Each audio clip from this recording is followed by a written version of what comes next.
or afternoon. Tor's not here yet, so morning, I guess. Although, Tim, it's afternoon for you, right? Or evening, maybe even. Yeah, it's coming up to 7 in the evening. Oh, my goodness. It's what the weight makes the world go around. Yeah.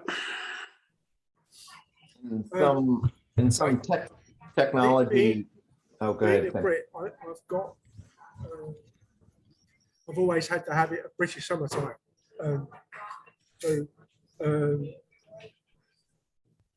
Many of the American friends don't recognise that we have our daylight saving equivalent, and of course we don't have that here because we're so close to the equator.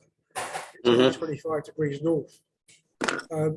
So the upside of that is a few of my more equatorial friends from places like Singapore go, "What do you mean the day length changes?" And I say, yeah. So I say, come with me to like Oslo or Ben Nevis or something, and there's clearly people who understand in geographical terms things like the Arctic Circle. And the Arctic Circle is a fiction. It's like the Great Circle for air traffic as being the shortest route. It's actually the Arctic sphere. It's two spheres coming together, such that although Ben Nevis is quite a long way south of the Arctic Circle on a map, the top of Ben Nevis ain't far off. And one of the things in the UK we have is called the Three Peaks as a place to do a big walk. So you've got England, Wales, and Scotland as the main island of Great Britain, and each mountain in each, the tallest mountain in each country is the Three Peaks. So you do one after the other in a day. The downside is there's a couple of 100 miles plus in between, and it's not like you've got a freeway going past each one. But those people that try and do it as a charity thing, organised with a very fast car, get penalised because there's also a minimum travel time between them. And I was doing it one year, I was 38, 39, something like that. And we did it in the week of Midsummer's Day that year. And I was quite surprised to be stood on snow on Midsummer's Day at the top of Ben Nevis at about midnight. Oh, okay. Here's a geometry shift in paradigm. It's not a circle, it's a sphere. So it's just the way that goes. Interesting. Yeah, I'm at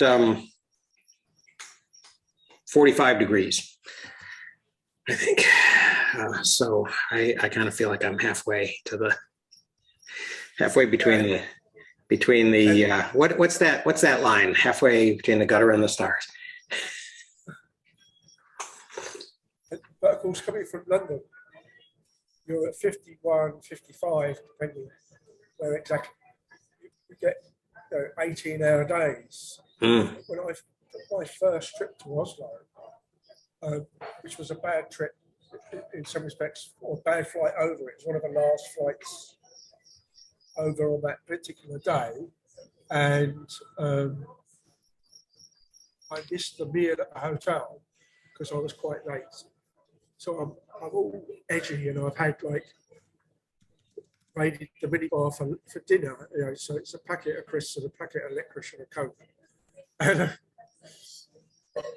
I used the mobile phone as the alarm clock. Actually being hard of hearing, it's under the pillow and it vibrates as well. And it hadn't gone off, and the sunlight is streaming into my hotel bedroom. So I jump up to go to the toilet and brush my teeth and all this. And as I pass the TV, it says 3:20 in the morning, because that also was mid-June. Oslo's another whole whack further north. So you get 20 hours daylight in the summer. That's a lot of sunlight. Yeah, and of course, sunrise is like 10:30 in the morning in winter. So Yeah. and slow, and it slows things down. Mm-hmm. Yeah. Torin, you've changed your look. You're muted. I was able to get the Barnet crop. So, yeah, so it's a bit better. Mm-hmm. Yeah, So I'm was a bit late. I was having a lay down after my last meeting.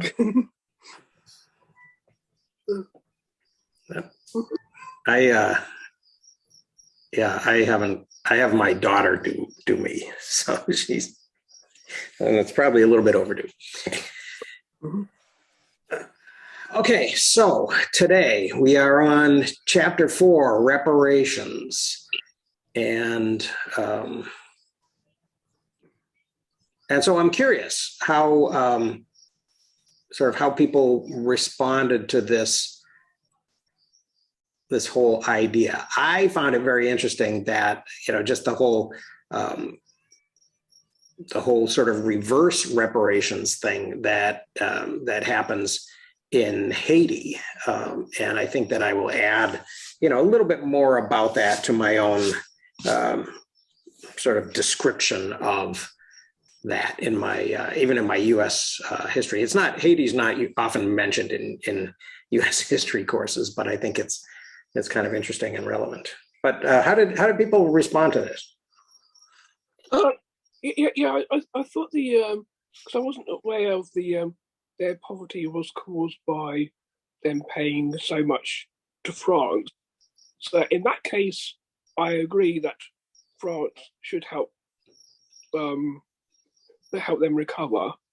Mm-hmm. Though in general, it's basically punishing the children for the sins of the parents. if that makes sense. Well, and that seems to be a big element of the of kind of the reaction to it most of the time when most people are sort of first confronted with the idea of reparations. At least, especially in the United States, it's like, well, my parents were not slave. I mean, this happened so long ago. I mean, and actually that was kind of an element of my family story, right? My great grandparents all came from Italy in the period between 1904 and 1914. And so, so it was easy for me for a while there as I was a teenager, as I was growing up and first, and I went to University of Massachusetts, which was a liberal, institution. And I first started hearing about this. I was like, hey, that has nothing to do with me. So that kind of interests me that whole that actually is a political position that people take. Well, if you want to compare that to, and it still drives me a little bonkers, but if you want to compare that to the stock market crash in 2008, we essentially spent time, effort, and money bailing out banks and doing it. And the difference is we do it in a way that the pressure is put through taxes in small amounts to everyone. So no one really gets in. You generally don't see where your taxes go. You hear bits and pieces, but you don't physically feel it. So we can bail out big banks that honestly could easily, I think, have been left to fail. And I guarantee they would have been rebuilt. There's no way that a handful of people wouldn't have come together with vast amounts of wealth and resources to say, hey, this is profitable and has been profitable in the past and will be profitable in the future. Yeah. We'll let one or two of these banks, we should have let one or two fail, not bailed them out, and it very easily they would have come back. And in fact, I think most of that bailout money went to large bonuses to keep people who were working there. Easily there were enough banks. We would have been fine, I think, and new banks would have risen up in their place, but we would have done it without the cost. Mhm. If you take that same model and do the same thing, and we're even doing it now in the pandemic, we're taking huge swaths of money and using it to support people who otherwise couldn't support themselves. Even if you take 1 to 5% of defense budget in the United States, you could very easily pay for reparations without skipping a beat. Right. Yeah. Or at least start paying reparations. Mm-hmm. And then when you have a huge swath of people who, and I think there are some who view the poor and the downtrodden as a drag on the economy because they're not productive. Well, why aren't they productive? What could they be doing otherwise? Mm-hmm. If they suddenly weren't poor, could they be productive? Could they do other things? Could they have other, and then would they not then be that drag on society that we always, everybody wants to, not everyone, but a certain crowd of people will point and say, hey, they're dragging us down. Well, mm-hmm. Why not help lift them up so that they're not dragging anyone down? And no one, that idea just never percolates to the other side. I think one thing Chris brings up is the inconsistency in behavior.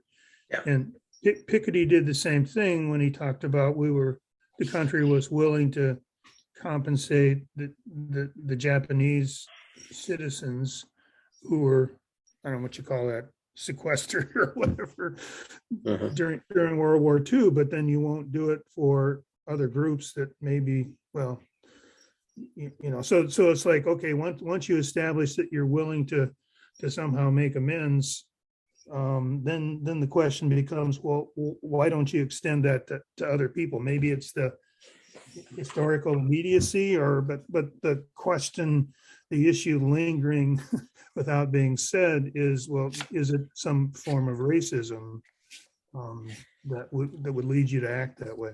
Yeah. It does seem like there are a couple of issues, right? There's an almost, I consider it as desperate, but I was going to say an almost desperate attempt to make sure that we don't talk about particular things, like, let's look at the entire, U.S. budget, right? And think about, how much we're actually spending and where those revenues come from and where those revenues go. It does seem like that, like if we can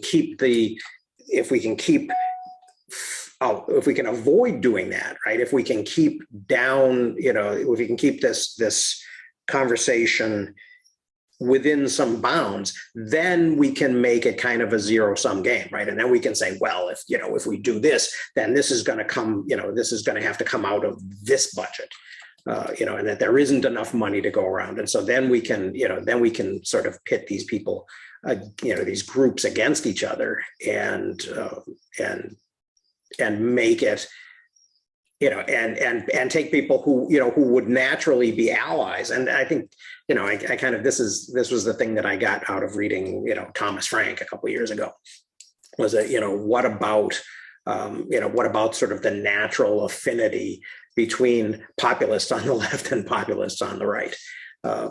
We manage somehow to keep those people at each other's throats so that they don't turn towards their common enemy, right? And start asking questions. Torrin, I don't know that that this is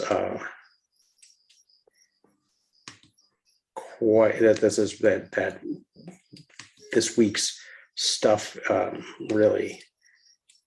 No, because basically, I'd always So I hadn't started the book until a couple of weeks ago. So Yeah.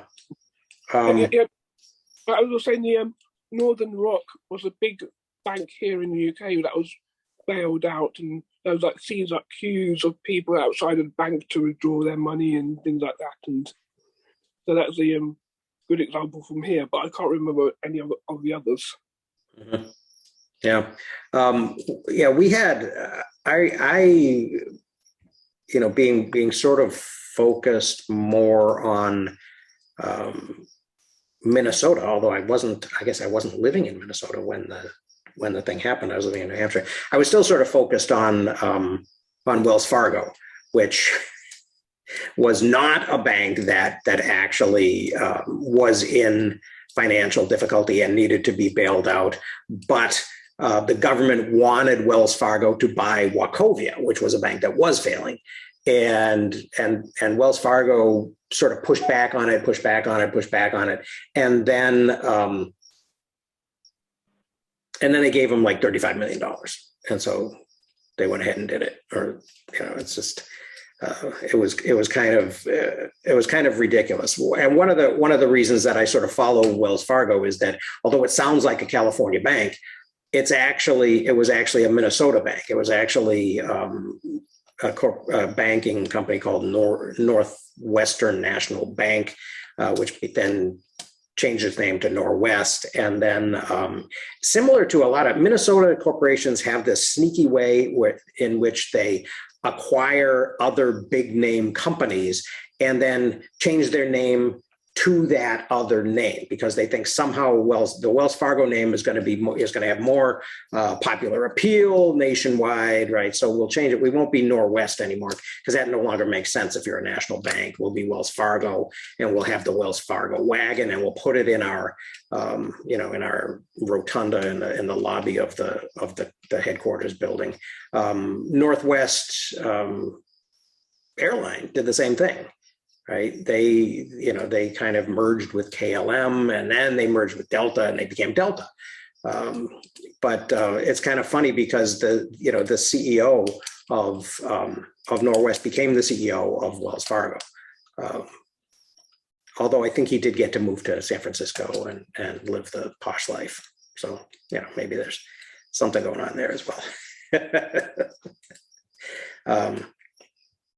So one of the things that kind of struck me in this, I think it was in this chapter, was this idea that in addition to what's going on in places like Haiti, you've got these changes in Europe, and you've got this thing that's happening in places like Sweden, where they've sort of counterintuitively become very, very different from from kind of a beginning point that doesn't really seem like it initially intuitively is going in that direction of more, kind of a more egalitarian social, and especially kind of social welfare kind of state. So what's going on with that?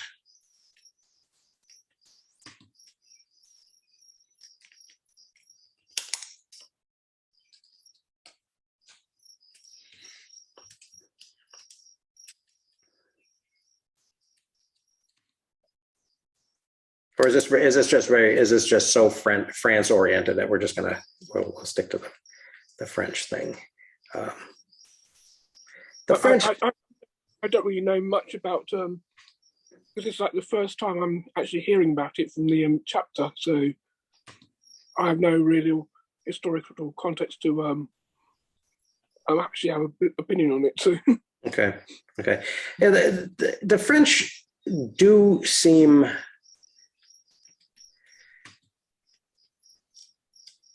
just kind of clueless in the sense of, we get to the end of the Second World War, right? And France somehow believes after having been occupied, right? Um, They somehow believe that they're going to be able to go back to the status quo ante and sort of resume their operations, their colonial operations in Algeria and in French Indochina,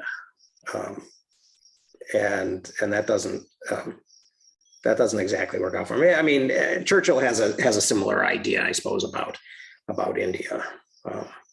There's a new book just came out about Churchill, which sounds very uncomplimentary by the description.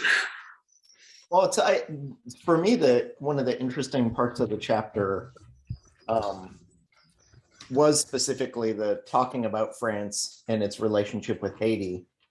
And when you see that, it's much easier, or at least was for me as an American, to view the utter wrongness of what happened and the extremism of what it is. And then when you look at Haiti today, it's easy to see why they're in the shape they're in, because they never had never had their manifest destiny of any sort.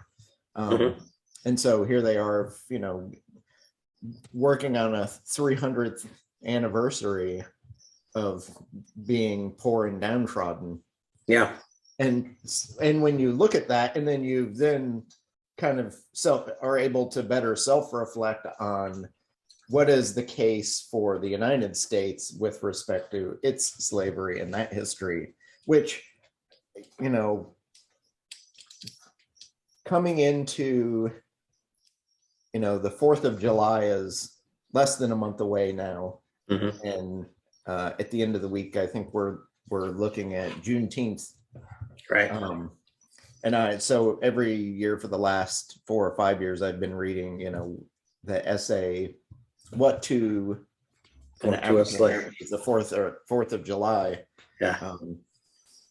And it's, so those things come into kind of clearer relief when you can take yourself and your own piece out of the puzzle and look at where it is on others. And then going back to that, even if you tax it out in small chunks, although I honestly think we should tax it out in larger chunks for particularly the multi-billionaires, the technocrat multi-billionaires that I think he mentions at least once in this chapter, although not in that context. But it becomes an easy no-brainer of, hey, this is something we should do. I think there was some point at which he said it should be open for democratic debate, what we do and how we do it. But I think the tough part there is the vast majority of people who are having a say in that democratic debate are really it's the representatives who are having that debate and in engendering whatever that change is.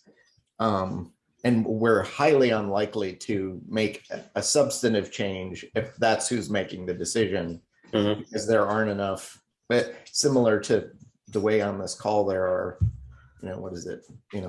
5 cisgender white guys from rich Western nations.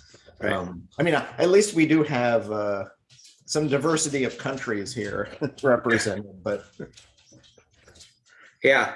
It is. I mean, the Haitian thing is, and that sort of legacy of poverty and impoverishment, which actually, it was kind of funny. I heard some in the context. I don't really watch the news, but every once in a while something will pop up on my my YouTube feed or something, and I do recall watching something last week where somebody was sort of disparagingly comparing some sort of foobarred situation to Haiti, right? This isn't Haiti, It's like, well, and so it's like this ongoing sort of self-perpetuating thing, right? We and we don't. Going all the way back to to 1791, right? They have this.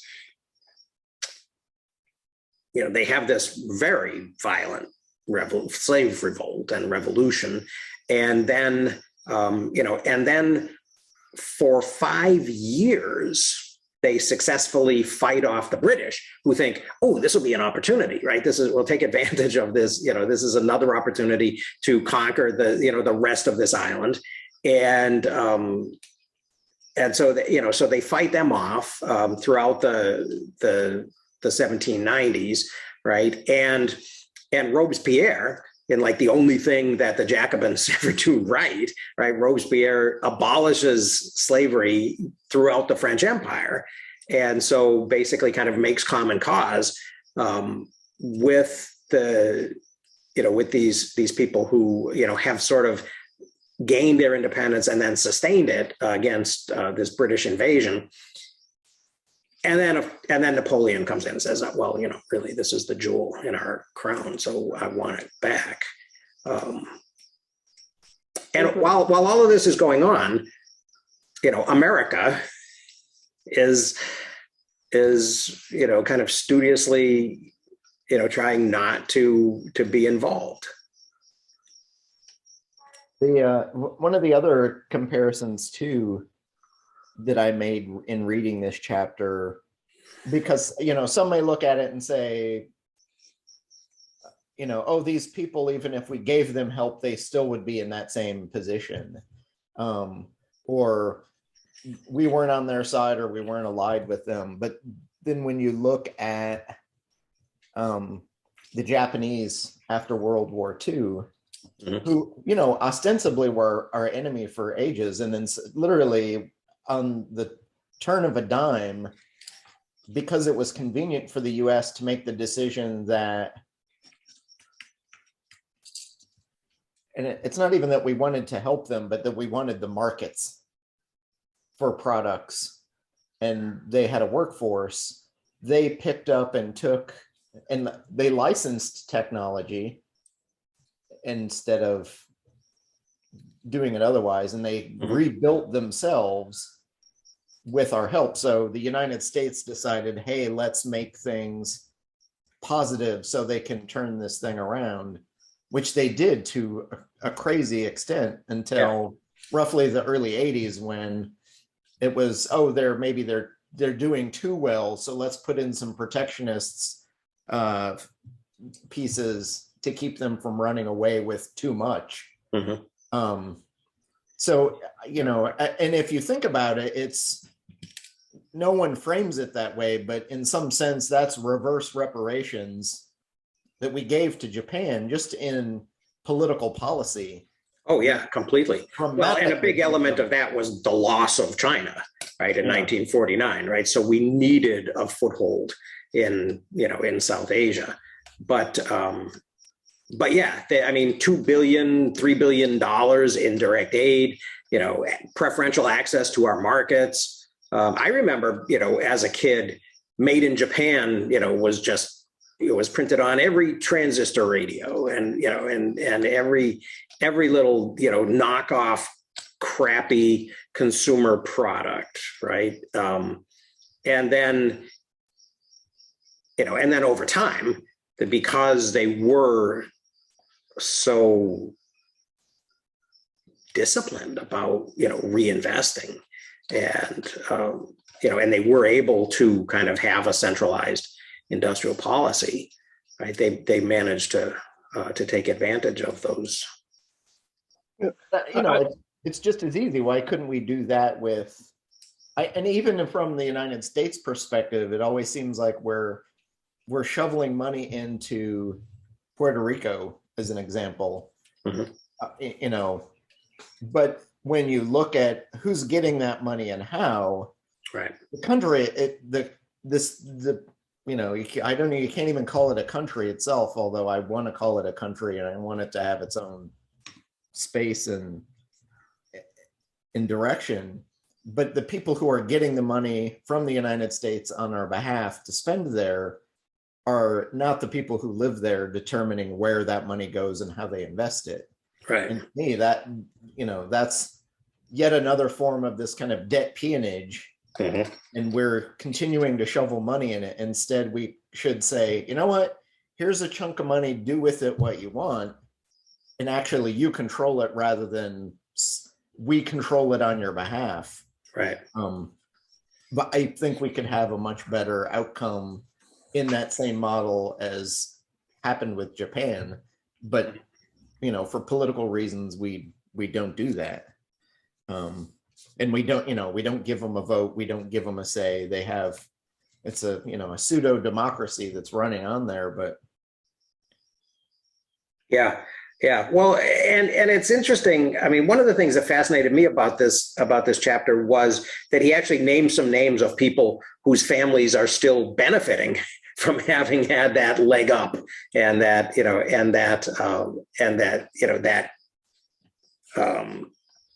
legacy of David Cameron, right? And so that it does kind of strike me that there's a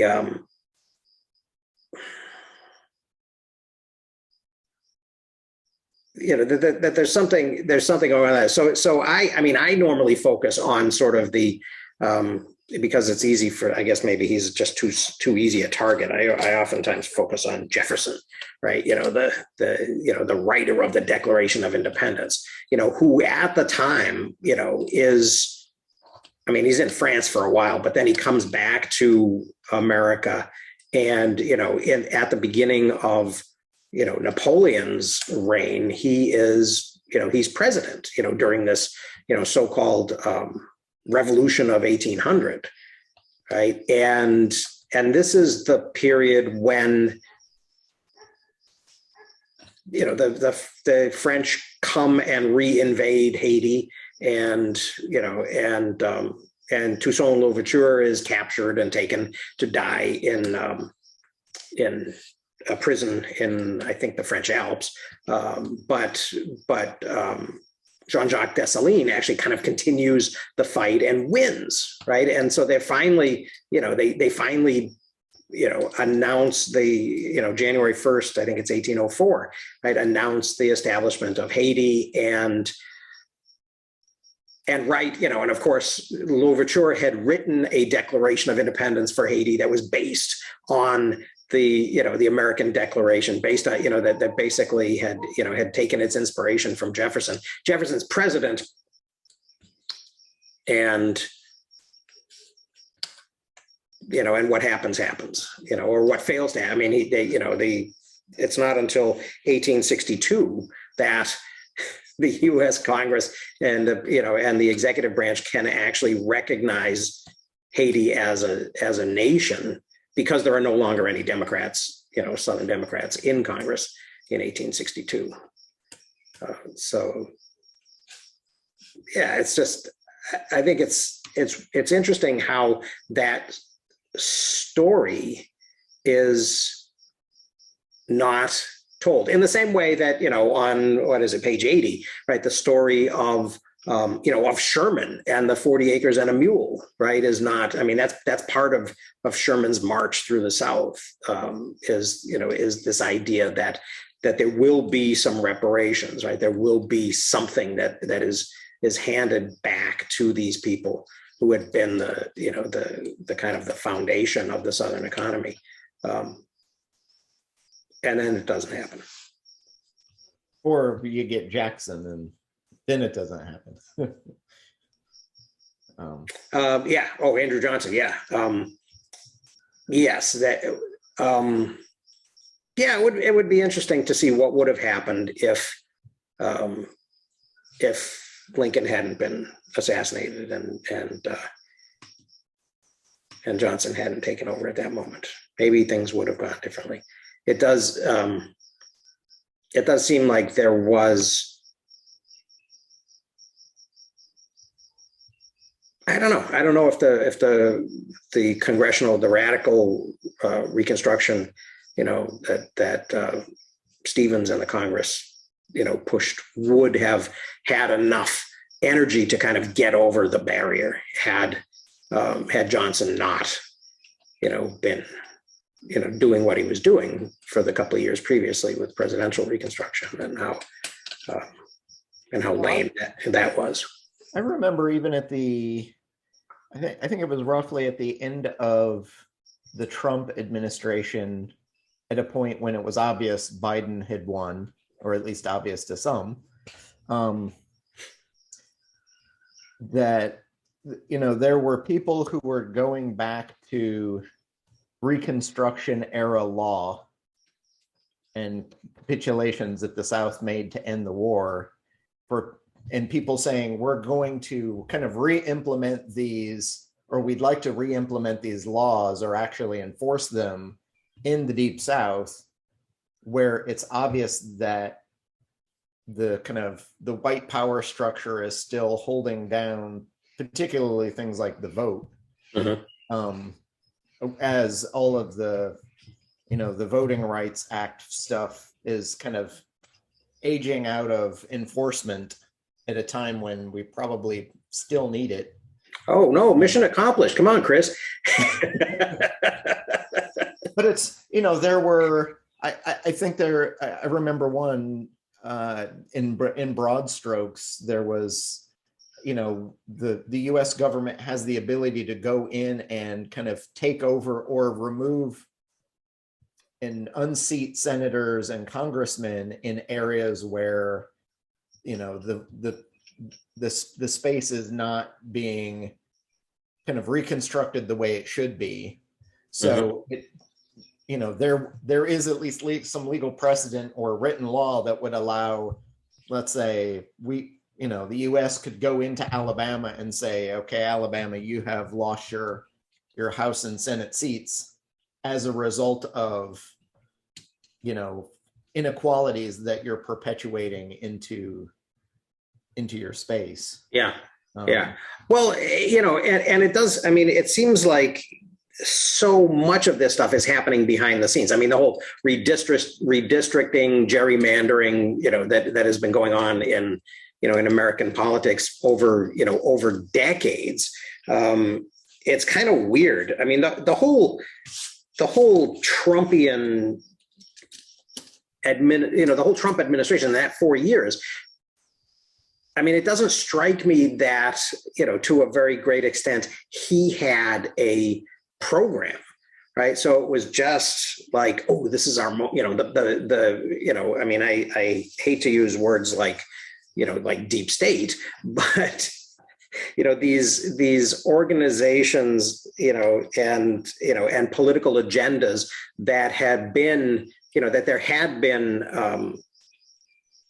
organization and energy around, you know, were just sort of given that right of way and basically drove out, you know, from the margins into the, you know, kind of the middle of the road and just, you know, and sort of barreled forward and did their thing. Yeah, it's, I mean, that's weird to me, because it does seem like those, like it's, you know, it's this moment where, you know, sort of the cover gets ripped off of this, you know, and we sort of see what's going on underneath. But, you know, even then, do we talk about it? So yeah, what's the equivalent in UK politics, Tim and Torrin?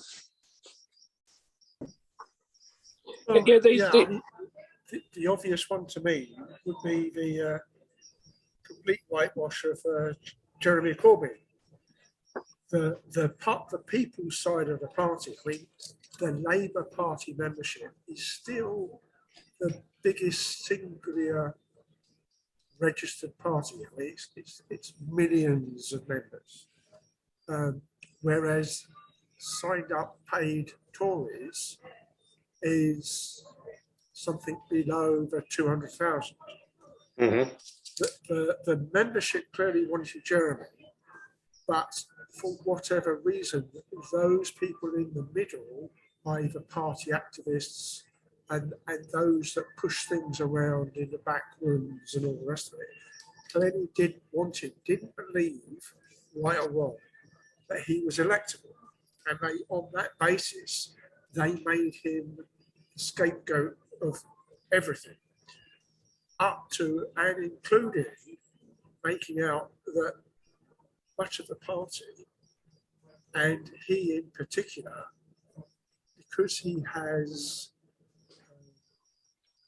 touched on those things on the periphery of British politics, like Northern Ireland, the IRA, helped out with the Good Friday Agreement, has been consulting with terrorists, as in those people elected by the people of Northern Ireland, right, to sit on their seats. And because they are Republicans and they are coming via the IRA, would not come to Parliament because they would not swear the oath to Her Majesty, because they are the oppressors, they are the British. And they just literally walked him through the dog mess pile of, oh, you're an anti-Semite.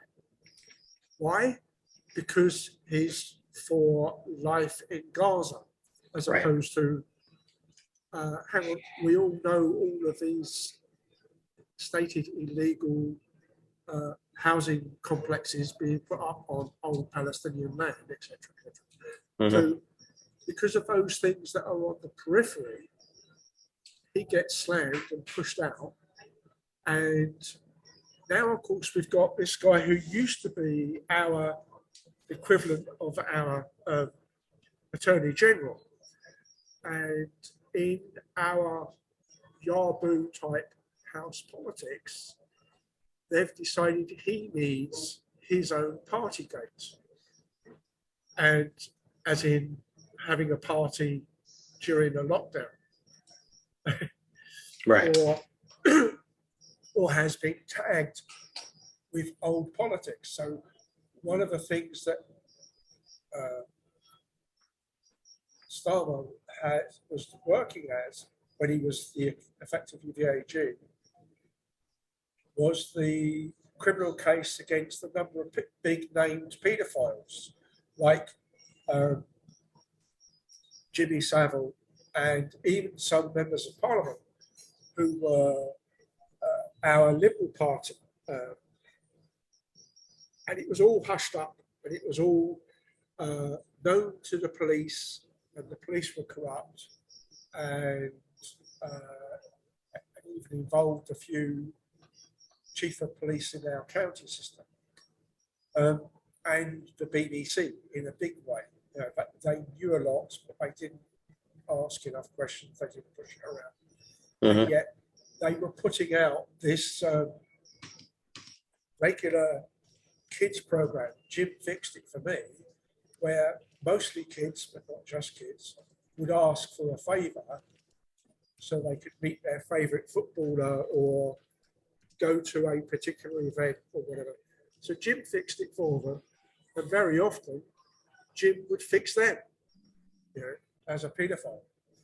And of course, Starmer had nothing to do with that case until after the case was done, settled, and Jimmy Savile died. He was part and parcel of the review of the case. Yet apparently in all the right-wing papers, oh, he didn't do his job. He didn't punish the guy. So and that's our problem with our version of the Tucker Carlson type press process. Is our five of our 6 big papers are all right-wing. Some of them are foreign-owned, and or, more importantly, they are supposedly patriotic papers run by Brits, yet they pay themselves no tax because they're a company via British Virgin Islands or the Cayman Islands or something. So, and yet our basic day-to-day general person on the planet, which is our sort of man in the street phrase, seems not to recognise that this is a bad thing. The information they are picking up on is bad. Hence, so the sheer number of people now who were very vocal about, yes, I want Brexit because I want to bring back my freedoms, I'm going to say, what do you mean I've now got to register because I've got a villa in Spain and I can't live there? Why can't I get my medical treatment for free? Again, it's because I'm not a Spanish resident anymore. Which the EU said, if you're a Brit, you're in the EU, national health still applied. I have to pay up and then recover it in certain instances, but for most things, it was as though you were in the UK. You had, as a UK citizen, absolute right to live in any of the 26, 27 other countries and go to education and take the education at the same cost as their own citizens. So, as an EU citizen, I could could have gone to Germany for free into German university because they don't charge. Right. And the other fly in the ointment, the great lie was, of course, we have an American citizen currently sitting as Prime Minister.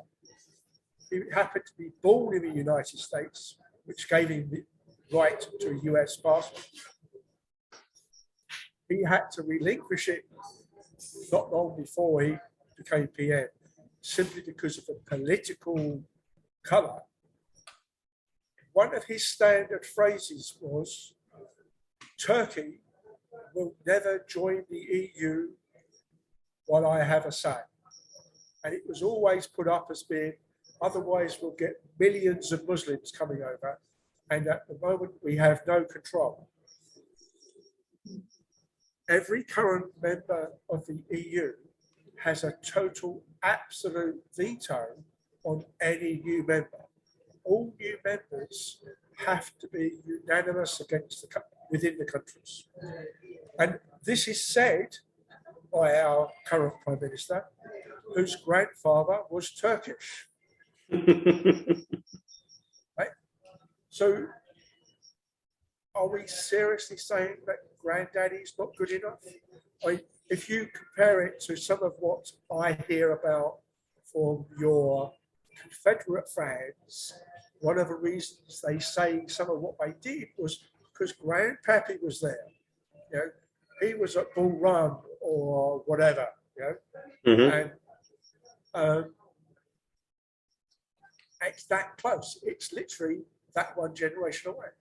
And his father, when he was a adolescent and early 20s, was working in amongst and for the EU, and so he had the benefit of living and working in Belgium and the UK for much of his life, yet he was being paid by the right-wing papers to write Eurosceptic stuff, and well paid, right?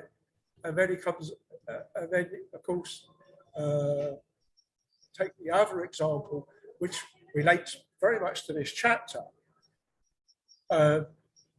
Our social benefit net has an element of housing costs within the net, such that if you fall off the branch at some point, depending on whether you have a mortgage to pay or you have to pay rent. The Tories tweaked that and started to say, but if you've got, as many old people often had, a 4-bedroom house because you had kids, and you're now a solo widow or widower, we will tax you, in effect, on your empty bedrooms. So people were selling their houses at whatever the market rate was, up or down, to have a cash fund that would then pay for a decent elderly home or care home or something. And in the process, there was many Tories saying that was far too liberal with how much money you were getting. And one of the biggest voices on that was a guy called Rees Mogg. His wife owns his house, and he's a long-term parliamentarian and finance investor guy. So he's never worked in the context of, hasn't done factory work, hasn't worked on a farm or anything like that. His family, as in his wife, because he's obviously set it up that she owns the house, he doesn't, applied for a grant from the government to do the redecoration. Mm-hmm. It's a 50-bedroom mansion. Mm-hmm. Right? Yet apparently that's not a problem. That's not a socialist issue. And of course, he made sure that their claim went through before the cut in the available help, etc. So it, because one of the things I noticed in the Piketty chapter we talked about is how long did it take for the rich that seemed to lose their privilege with the revolution in the 17, whatever number it was. Right. And the comment he made was it took until at least the 1880s or up to the 1910s. So rather like with the 1904 number from you, I was wondering what was the 1910? Because obviously it's just before the World War I, but it's not quite there yet. So I was poking around trying to figure out what was the trigger for the 1910. Mm-hmm. So, and a much more recent one, for instance, we have an LGBTQ fan, and I think she's a lesbian anyway, as well, who was homeless and became quite famous for being able to do a meal for a family relatively cheap. And she made a name for herself on this. And within the last 10 weeks or so, some Tory MP was talking about, of course, the benefit value we're giving these people is enough. You could do a meal for 30p.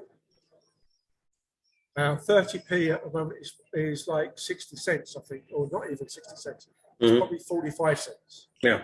So you can imagine a meal you could get for 45 cents, right? And so there's a whole flurry, there's a hashtag 30 pence meal or similar type phrases going around as well. And this Jack Monroe is the woman. And she's got a renamed blog that's really picked up again since this 30p meal thing has come through. She's on social media and she's done a book or two on how to buy food cheap and how to then keep it and cook it with the recognition that on some days you haven't got the money for the gas cooker. So you need to be able to do a cold meal as well, because there's a current meme going around with a big switch: heat, cook, heat, eat, cook, or hot, because there's not that much air conditioning in houses in the UK, and it's exploding. A few years back, there was a person who was in charge of pensions and benefits, a guy called Ian Duncan Smith. And he was bitching about the value of the social net, and it's like 50 something pounds a week.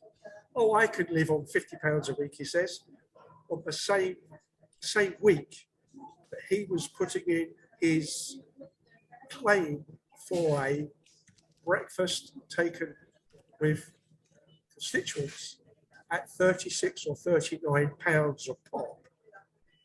yet he could live for a week on 55 pounds for the whole week. So Ian Duncan Smith is also known as IDS because he got known as for his initials. And those are the 3 or 4 big sticks that have happened on and off, ignoring the Cambridge University club that both Cameron and Johnson were part of, etc., etc., who were famous for racking places after dinner and then just dropping a pile of 50 quid notes down to pay for the damage, as though the money makes it okay, regardless of what your other guests think of the issue, etc., etc. So yeah.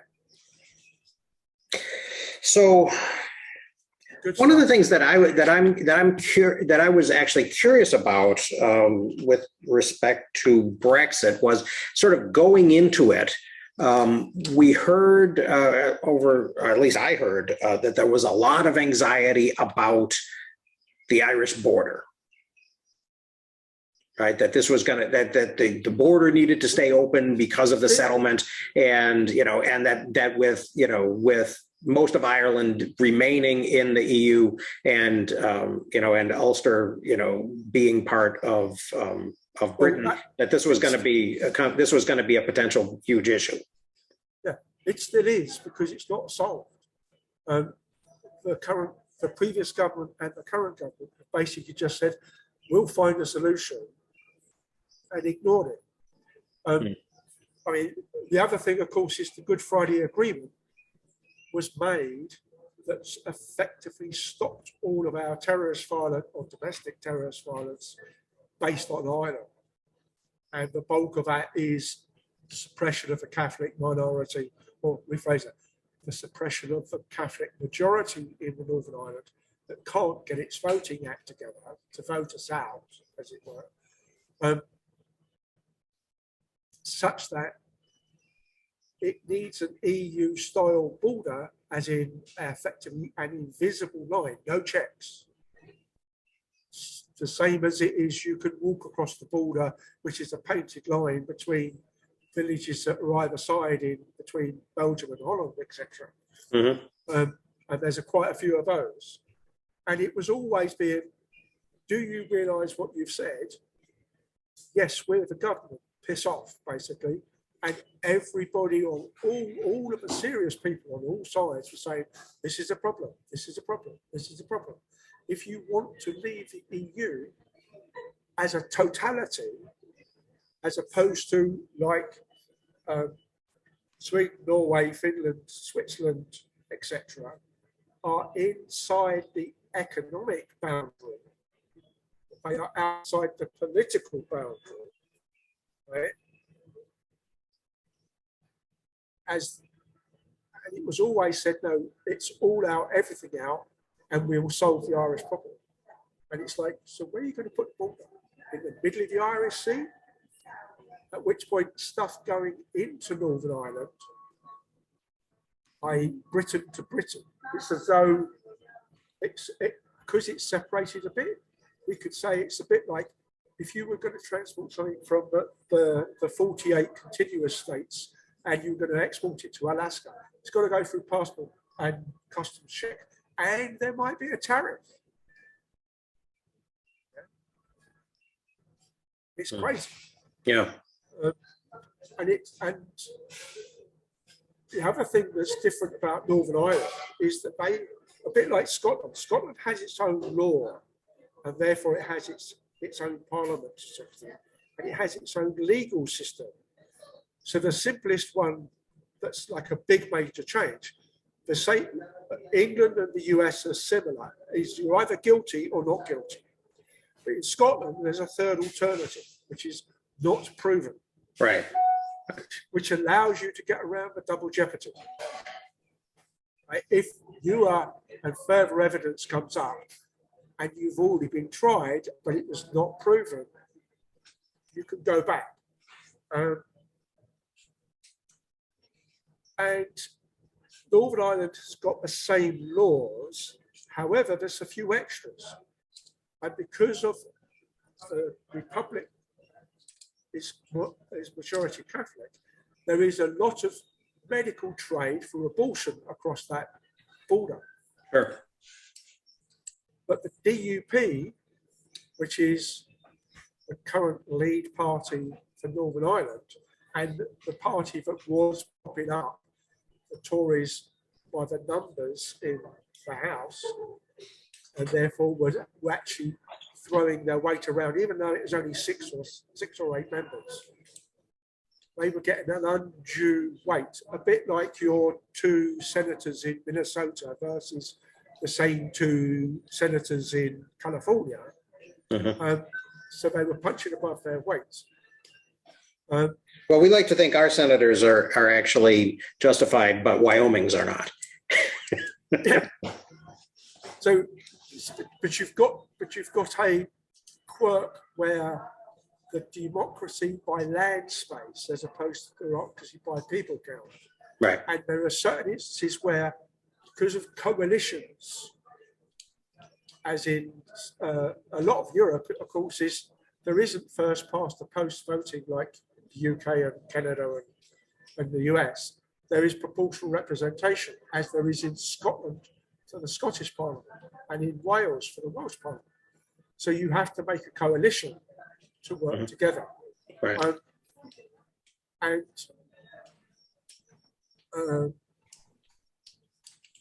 They're in the process of doing a sort of semi-Roe v. Wade type, let's reduce the abortion option in Northern Ireland.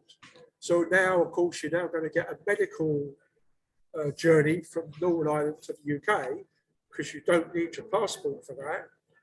And you didn't need your passport to go to Ireland either if you were coming from the UK and you were a British citizen. It's just an open border.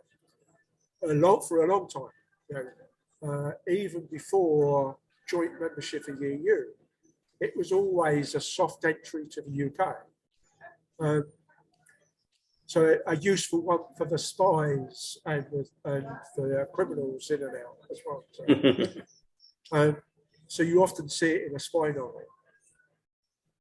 But the other classic used to be during the EU time, there was a difference in fuel tax, particularly for agricultural fuel.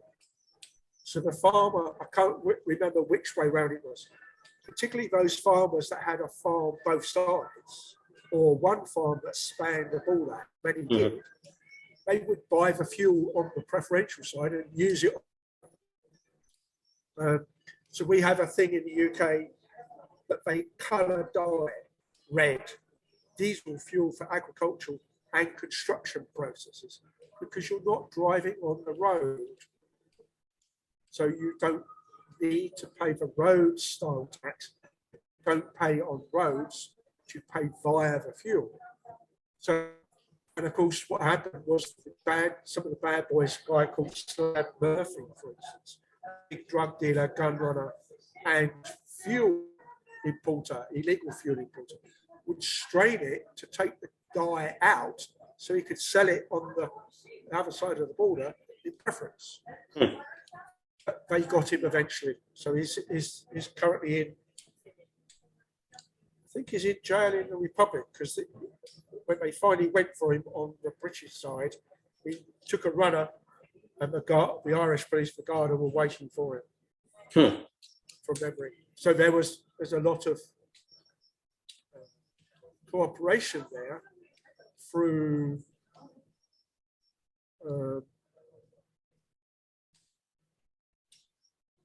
because it was hurting one side or the other or both, particularly on the drug.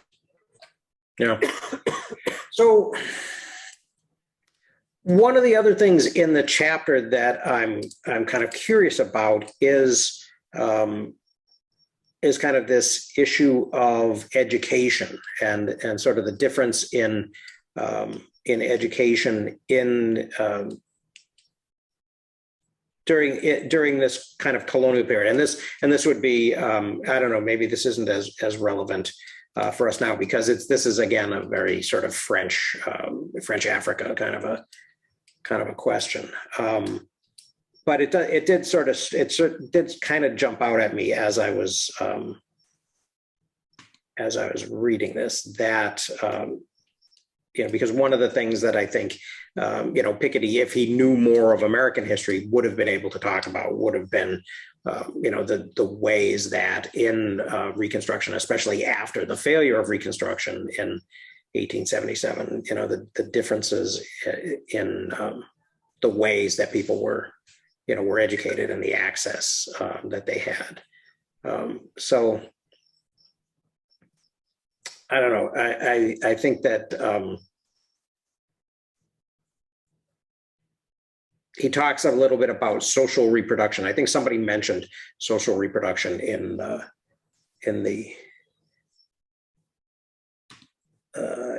comment in the community forum or someplace. Is this something that we want to address, or not so much? We've lost a couple of people in the meantime. I think a couple of people had hard outs at Yep. 9. I don't know. I was struck, I think maybe a year or two ago, I was catching up on some history of some of the separate but equal conversation with respect to the US Constitution, and in large parts of especially the Deep South, when they had schools that African-American children were in, which to a great extent had at least African-American teachers teaching in them, they at least had positive role models in those spaces. And one of kind of the odious effects of were forcing desegregation is almost all of those African-American teachers were pushed out. And so then there was no African-American representation within those schools and school systems, and particularly African-American men. Right. So the few women who were teaching, were a supreme minority at that point. So I always wonder at the kind of profound effects of going the extreme opposite way. Certainly it's not the case that separate but equal was even close to right or correct. Right. But it also wasn't implemented and done in such a way that the representation that was there and the workforce that was there continued on. Mm-hmm. And then, I notice it more because my uber lily white school system was heavily impacted. So I live in the Pasadena Unified School District area, just outside of Los Angeles. And in 1972, because of busing, Pasadena was either the first or the second community in the US to start busing. And as a result, the number of private schools, AKA segregationist lily white schools is what we could say, went through the roof. Right. So there are now, maybe a dozen public schools, but there's 25 private schools. Right. And then on top of that, there's also now in the last few years, there's got to be 4 or 5 new charter schools that don't have a lot of, diversity either. Or oversight. Or oversight whatsoever. They kind of covered up, but I actually took some tours recently to hear exactly how they messaged and what that looked like and why.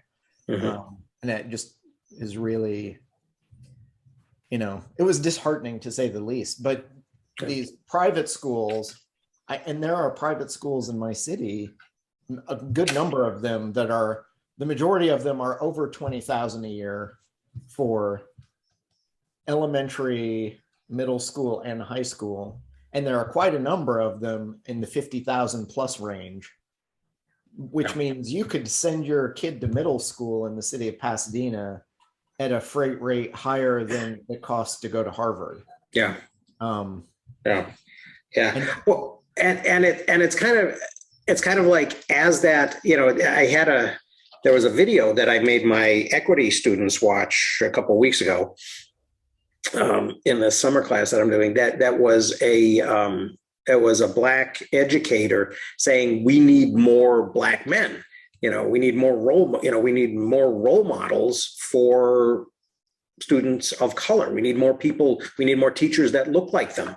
But but going to what you're saying, Chris, the default, if we put this all together, right, the default is going to be the dominant culture, right?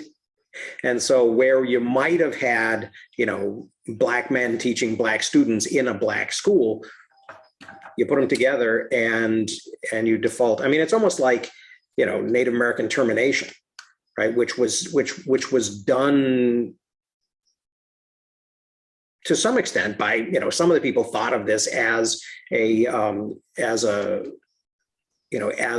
the solution, right? We have these people, they're segregated, they're, miserably under funded and under provisioned where they are. So let's eliminate where they are and bring them in to the big, the big game. In fact, it's even, it's almost underlined by the fact that there are at least there's probably even more now that I think about it. So even in the American cultural film milieu, there are popular performing movies that did well at the box office, including Stand and Deliver with Jaime Escalante teaching calculus in Los Angeles. There is, I thought that was Almost.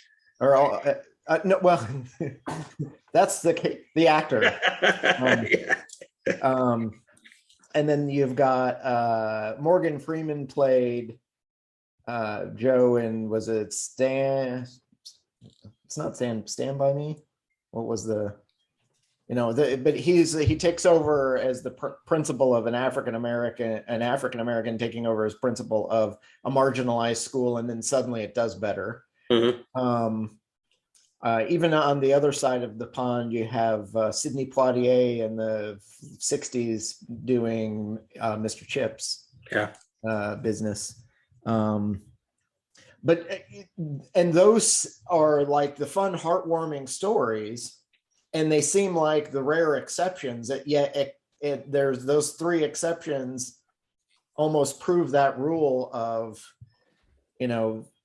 oh, this is heartwarming, why don't we have more of this? And the reason we don't have more of it is we structurally function against it, so that the rare cases where you do get that small amount, things can potentially go incredibly well.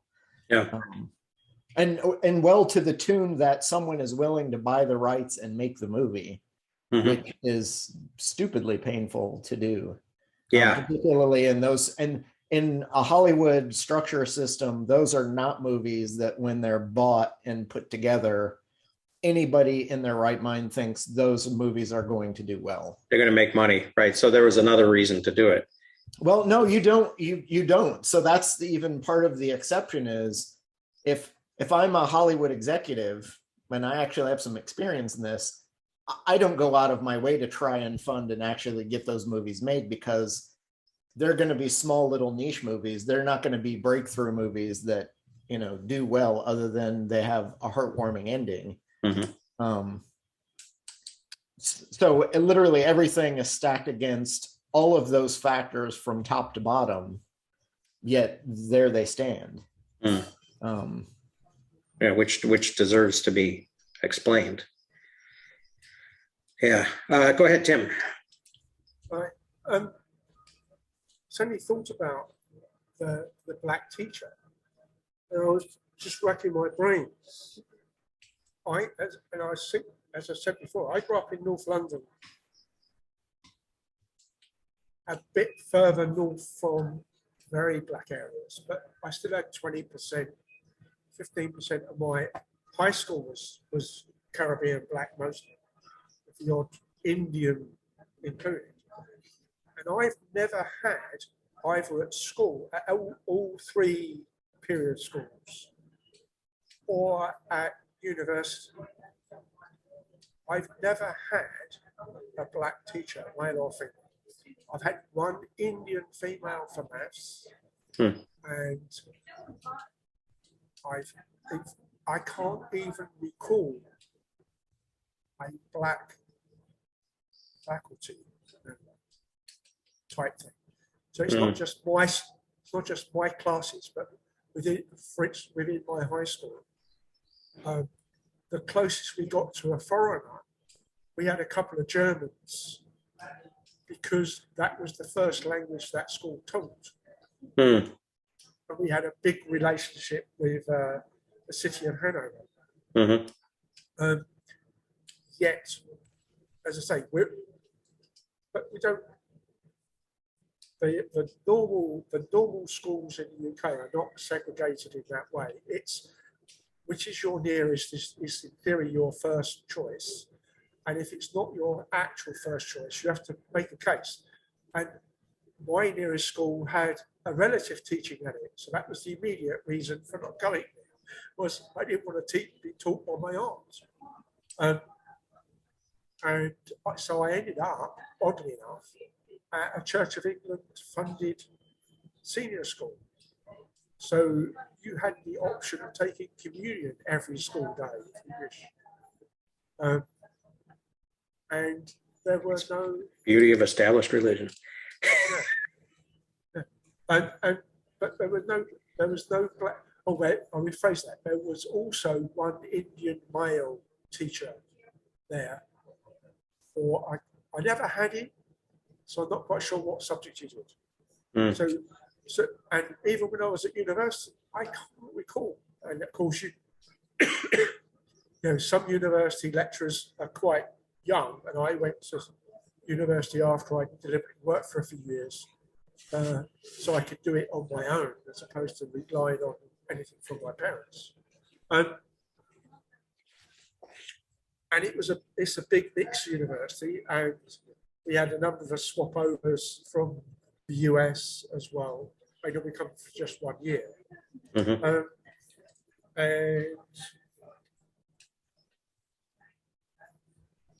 yeah, I mean, there was literally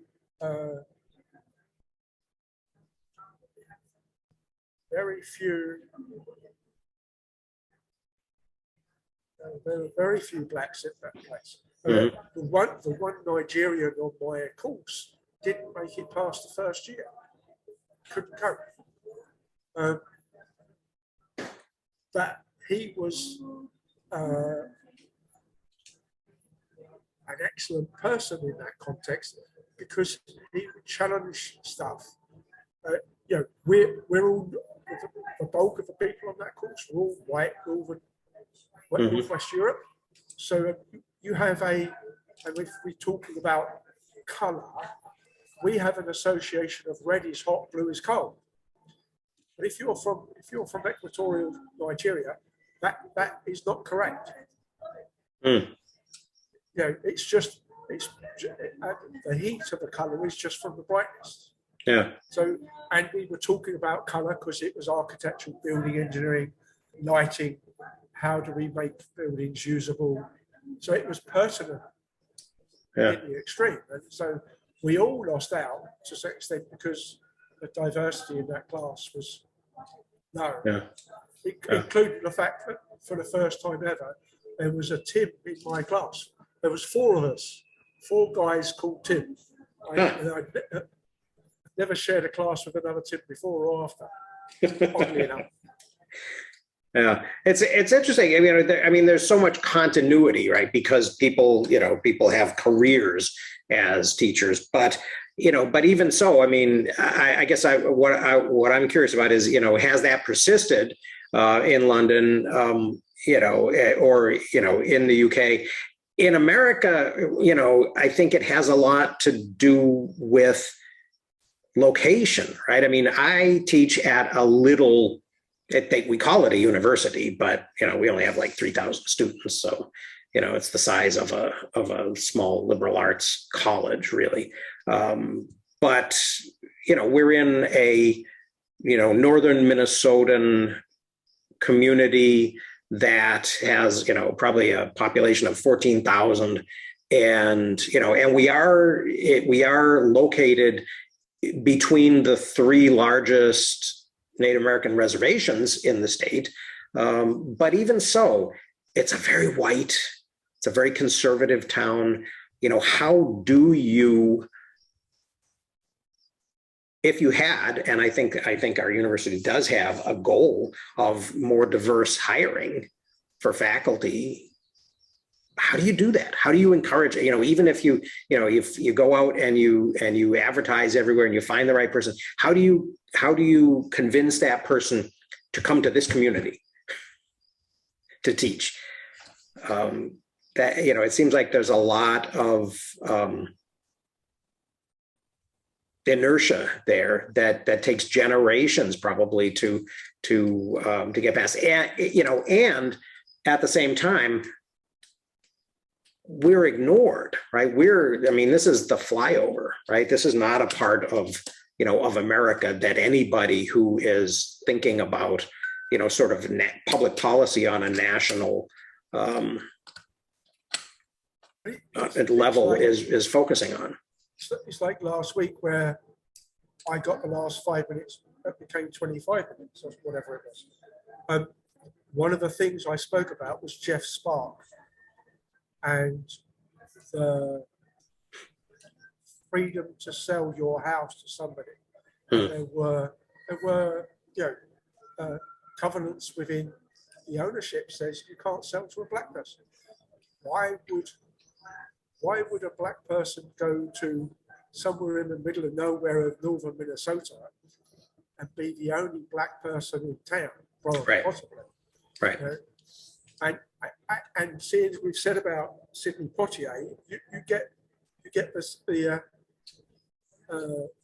the film where he's what do they call you, boy? They call me Mr. Tibbs. In the detective story with he did famously with the black-white issue. Mm-hmm.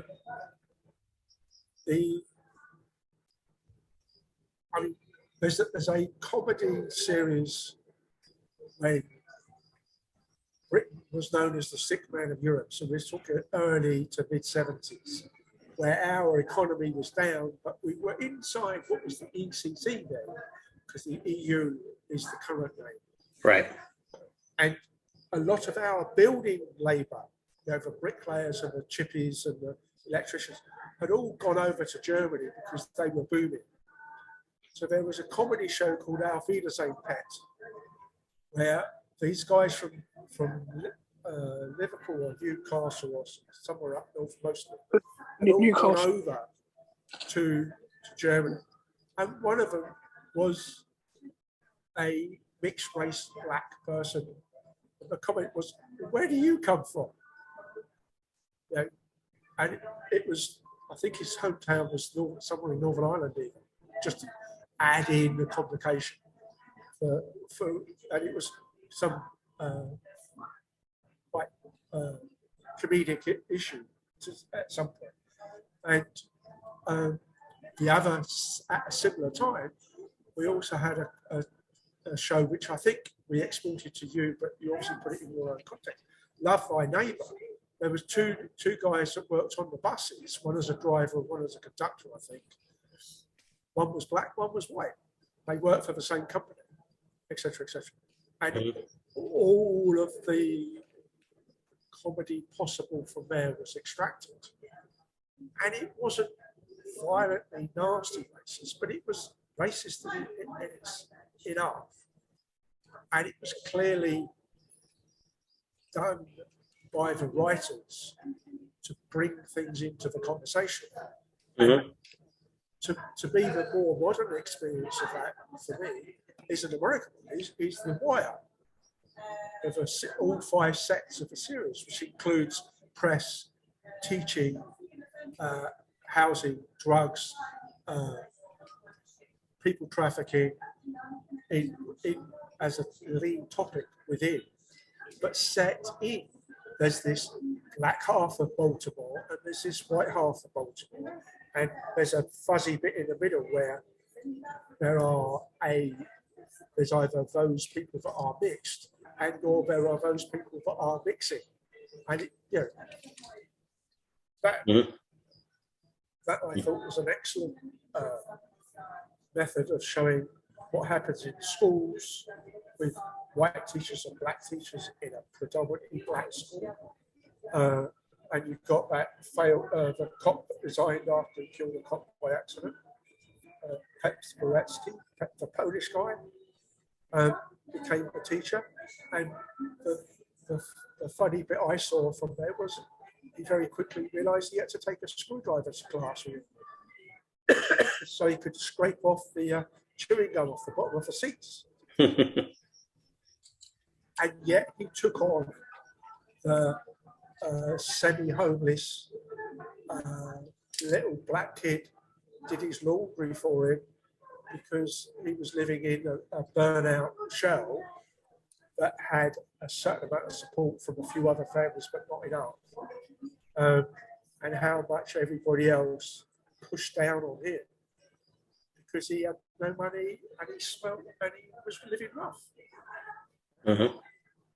But in the same class, in effect, as people whose parents were rich but still living in a black area because their money came from drugs or not.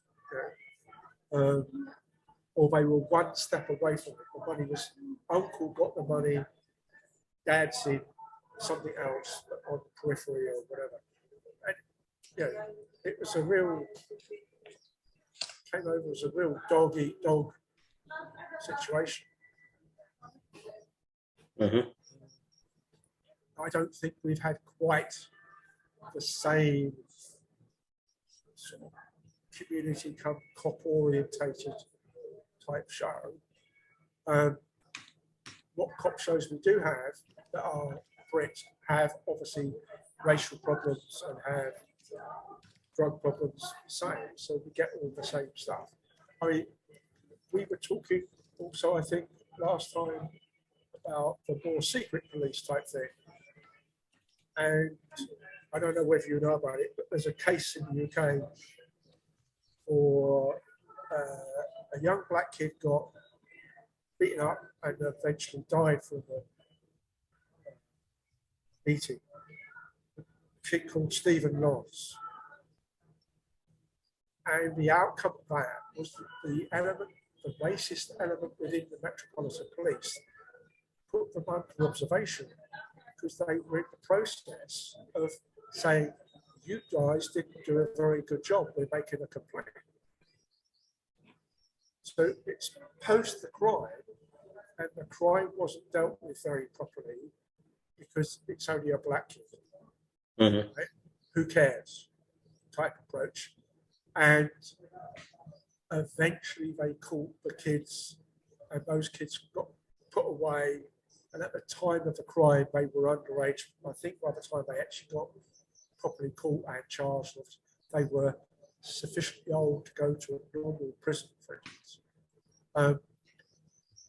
But their observation of the family, and particularly the parents of Stephen Lawrence, went on for years. And this is a full-blown 24/7 type stakeout. My reaction to that as a taxpayer at that point is, what the fuck are you doing with my money? Because obviously, police here in the UK is ultimately centrally paid for and passed without. We don't have the break up in the same way financially that you do for your state police or your city police. And obviously the FBI is national. So although we have local police, it's nationally taxed. It's all within the general income tax and stuff. Mm. So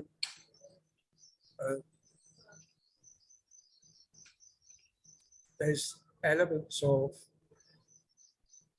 and the other thing, so try and sticking with the chapter, is that the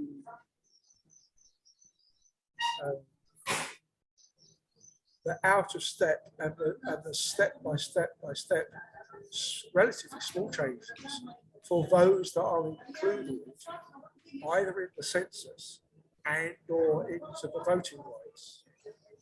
So of course you guys don't count back on in the original US, you don't count women, but you count black male slaves as 3/5 of a man's account. Mhm. They're not going to get a vote. It's just Right. Well, and if the South had had their way, they would have counted them one for one without giving them any rights, right? So that was actually, occasionally they actually, conservative or Southern, pro-Southern commentators will actually blame the 3/5 compromise on the North and on abolitionists and on these, liberals, right? That they were the ones who wanted the 3/5. They wanted nothing. The compromise was the 3/5. Yeah, and we are going to talk about, I think we're moving in the 5th chapter, we're going to talk about class. So maybe this is a good place to kind of conclude today. And then kind of we'll pick that up, that I think that, I mean, it fascinates me a lot how race and class are, there are similar issues, and yet we are not able to kind of make that,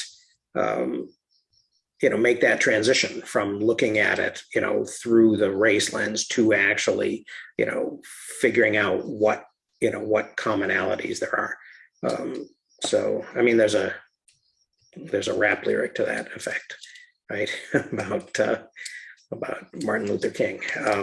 So anybody want to have a last word before we go? All right.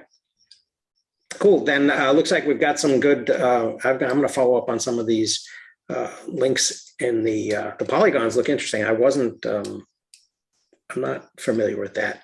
So I'm gonna dig into that because that might kind of fit into what I'm doing in my equity program. Well, the basic outline of it is, and Thomas Schelling's paper is essentially a game theoretic paper about who lives next to whom. Mm-hmm. And there is roughly a set point somewhere around 15 to 20%, usually in most cases, that if you're totally unwilling to live with, and in this case, I think it's squares and triangles, mm-hmm. instead of white and black, which right. is how it would usually be framed in America. But if you're wholly unwilling to live next to a square and you're willing to move somewhere else so that you can live only with triangles, it takes a very low number of people willing to do that. And that set point is what forces segregation in communities. Mm. So as long as you can have a number of people kind of smaller than that set point, you'll have much more diverse neighborhoods. But that polygon thing is programmed and set up so that you can play with those set points, and then it runs simulations to show you what the society looks like. Mm-hmm. Do you have a happy one? Do you have a sad one? And I think they even draw smiley faces on squares and frowns on others, yeah, rectangles and things as they go along. So right. It's an interesting visual way to look at the content of what that academic paper was trying to say. So mm-hmm. Cool. Well, I'll dig into it this week. Tim, that's a long post. Okay, so I'll read that too. I'm glad I explained that to give Tim a second to get that in under the wire. Yeah. Otherwise, I guess there is the the community forum to throw that stuff into. So Right. Yep. Yep. Okay. So thanks. I will see you guys all next week. And that is a lot of things. That's what the EU has ever done for us. Okay. Thanks, Dan. All right. Take care. Have a good week. Thank you.